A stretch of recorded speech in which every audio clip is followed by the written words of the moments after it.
Good evening, everyone, and welcome to the TV6 Digital Desk live stream. My name is Molly Birch, and I'll be taking you through a recap of today's headlines. This stream runs every night starting at 8/7 Central Time from Sunday to Thursday. Feel free to comment and ask any questions you have in the chat as you feel like it, and I'll do my best to answer those questions as we go and after the stream as well. With all of that business out of the way, let's take a look at our first story for tonight. Last night, the plan for a rocket launch site at Granot Loma may have hit a dead end. We caught up with a community group today that has been against the site since it was first proposed to find out what happens next. Last night, the Powell Township Board passed a resolution explaining the current zoning ordinance legally prohibits the launch site within Powell Township. The Citizens for a Safe and Clean Lake Superior is a local nonprofit that formed to combat the rocket site, which was first proposed 3 years ago.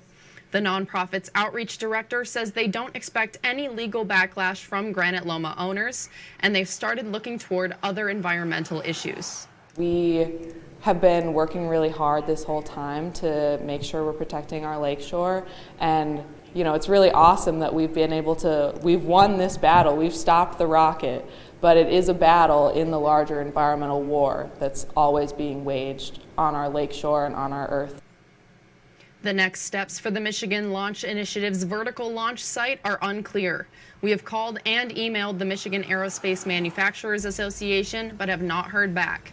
We've also called the owner of Granot Loma for comment, and will bring you updates when new information is available. And the Marinette Farmers Market is continuing its season indoors. The outdoor season officially closed at the end of October. Now, vendors can meet indoors at the Marinette Commons. New this year for the Farmers Market was an additional market on Wednesdays. The downtown Marinette Farmers Market manager says the outdoor season saw a massive spike in visitors. We have data that shows that attendance increased about, 630%. So a lot more foot traffic there, and it was attended really well by both our local community as well as visitors. It was nearly a 50-50% split. The indoor farmers market will be closed this Saturday, but will continue until December 16th.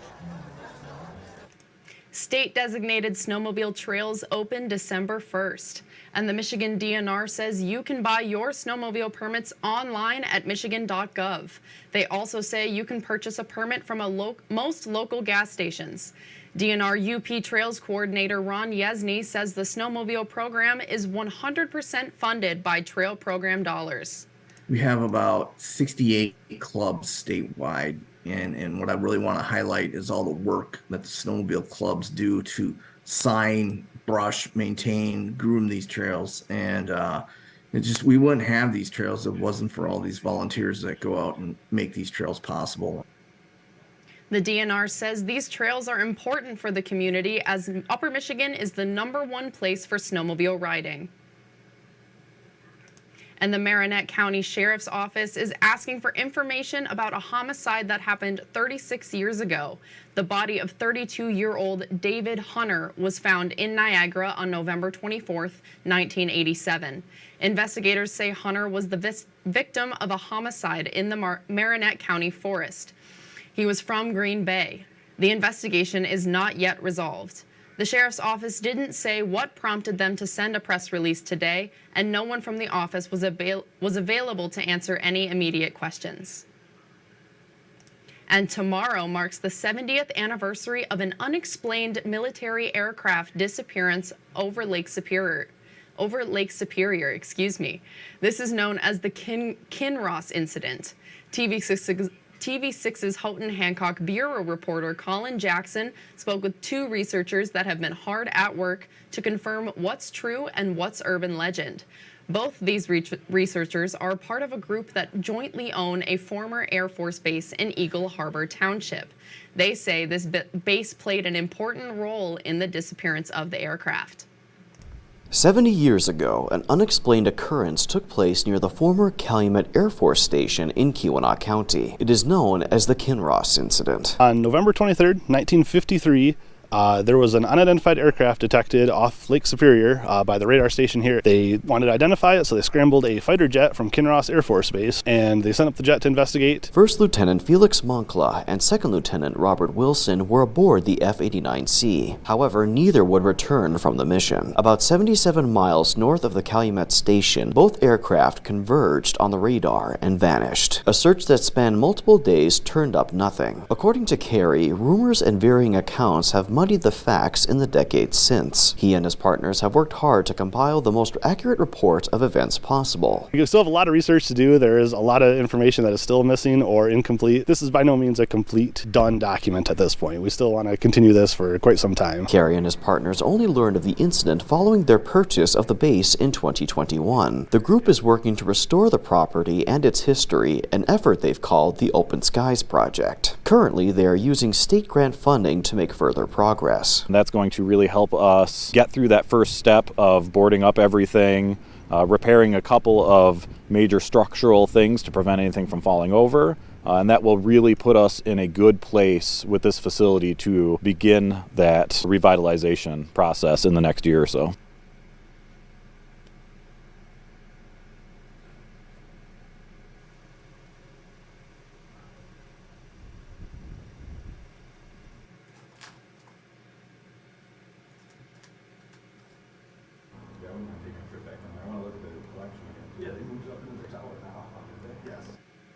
Carey and Garner have published their compilation of findings on the project's website. To learn more about the project and the site's history, head to uppermichigansource.com or the TV6 and Fox UP mobile news app to check out this report. And next week is Giving Tuesday. The Trillium House is taking part with a blood drive. You can visit the home on Tuesday, the 28th, to donate blood to the UP Regional Blood Center. If you donate, you get a free homemade cookie. The Trillium House says it's giving back to Marquette because the community has been so generous to it in the past. Our community has been so kind and generous to us, and the people who live here and our residents who have come through Trillium House, that we were just looking for a way to give back. The blood drive is at the Trillium House in Marquette on Tuesday, November 28th from 10 in the morning to 2 in the afternoon. You don't need an appointment to attend, but you can sign up for one on our website or the TV6 and Fox UP mobile news app. And travel gifts and family are some of the things that can make the holidays stressful. Many strategies can help keep your mental well-being safe during this time. What helps with stress is different for everyone. Assunta Integrative Health student intern says just a walk can make a difference. A Great Lakes Recovery Center's drug and alcohol counselor says to be careful with alcohol and substance abuse, especially during the holidays. Yeah, certainly holidays can be a stressful time for many of us, and there are a lot of different things that we can do for ourselves to support our well-being. One of those is staying active. Even just a small walk each day outside can significantly improve our mood. It's so part of our culture that, okay, I'm feeling uncomfortable, I need to use. And that just sets us down this path of, I mean, it's everywhere for holidays. It kind of is synonymous with holidays. Both clinics remind you to take time for you when you need it. And this morning, the Lakeview kindergarten class in Negaunee walked over to the Lakeview Senior Apartments to spread some Thanksgiving cheer. The kids brought over projects they made and sang some Thanksgiving songs. You do the turkey pokey and you turn yourself around. A teacher says this helps connect the kids with the community and share the joy the kindergartners have with senior citizens. A kindergarten teacher says this is a tradition that many of the kids look forward to. The kids absolutely look forward to it. They love learning the songs, and they're so excited to. And the group brought over a handmade turkey that they signed specially for the senior citizens. And then bright and early Thanksgiving morning, runners and walkers will get a jump on burning off the day's calories during an annual fun run in Gladstone. The Gladstone Turkey Trot celebrates its 25th anniversary tomorrow.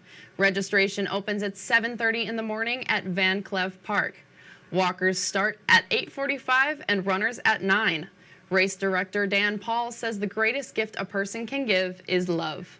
With the love we're trying to, with canned goods and monetary items, we're trying to make a difference in other people's lives. And that's what we're all about. Registration costs either 4 cans of food or a monetary donation. All proceeds are split between the local Salvation Army and St. Vincent de Paul food pantries.